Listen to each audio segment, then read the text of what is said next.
धन्यवाद धन्यवाद.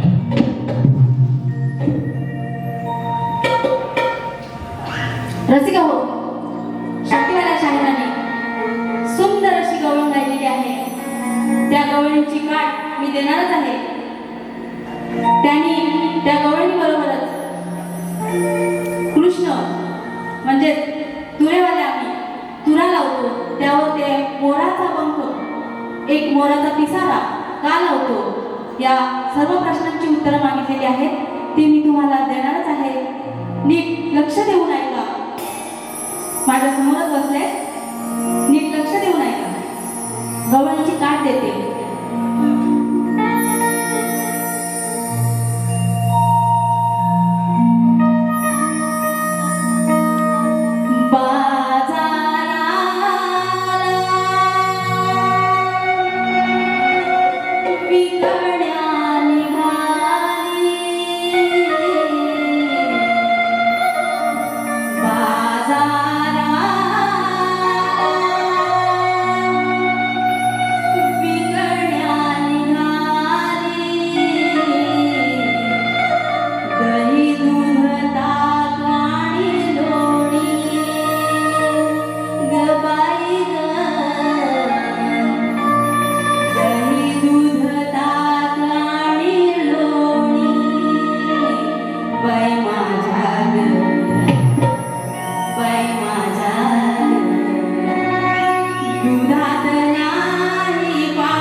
याचा अर्थ पण सांगते, लक्ष देऊन ऐका.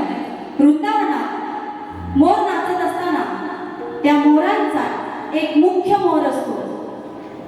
त्या मोरानं आपल्या प्रेमासाठी कृष्णाला दिलेलं आपलं प्रेमापोटी कृष्णाला दिलेला हा एक मोरपंखाचा पिसारा, म्हणून कृष्ण प्रेमाने दिलेला असतो. मोराने त्याला प्रेमाने दिलेला हा पंखांचा पिसारा असतो. म्हणून कृष्ण सदैव त्याला आपल्या माथ्यावर म्हणजे तुऱ्यावर लावत असतो. आणि मोर हा निसर्गरम्य प्रेमाने नटलेल्या या प्रेमाचं प्रतीक आहे आणि म्हणून तो आपल्या पक्ष्यांचा राजा मोर म्हणून ओळखला जातो आणि मोर हे एक नम्रतेचे देखील प्रतीक आहे. म्हणून कृष्ण मोराचा पिसारा सदैव आपल्या माथ्यावरती लावत असतो. तुऱ्यावाल्या शाहिरा, तुम्ही इथे बसलेलाच आहात. मी मोरपंखाचा शक्तिवाल्या शाहिरा, मी मोरपंखाचा सविस्तर अर्थ कृष्ण माथ्यावर का लावतो सांगितलेला आहे.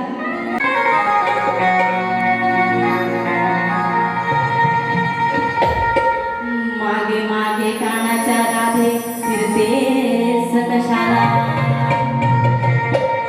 झुरतेस कशाला, त्याच्यावर मरतेस कशाला, स्वतःहून प्रेमाचे जाळे तू करतेस कशाला, मग त्याने तुला छेडल्यावर राग धरतेस कशाला.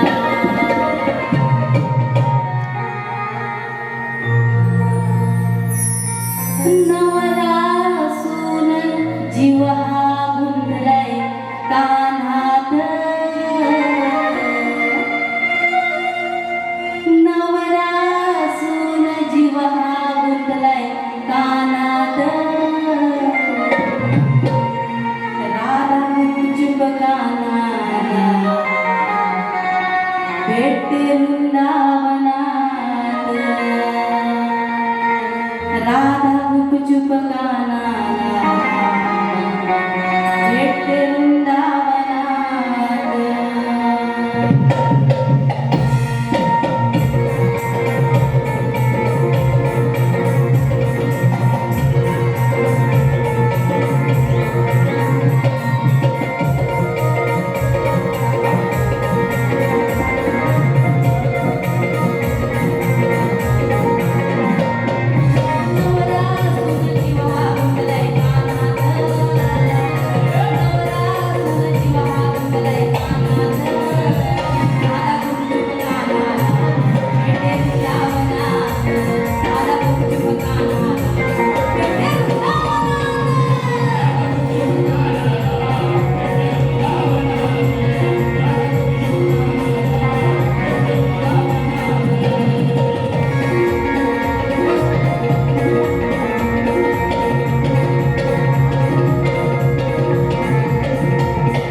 अनयाची ही राधा म्हणजेच राधेचं लग्न झालेलं असतं तरी देखील ती कृष्णाला भेटायसाठी वृंदावनात जात असते.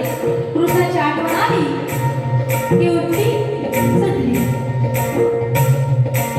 बघा ही राधा कृष्णाने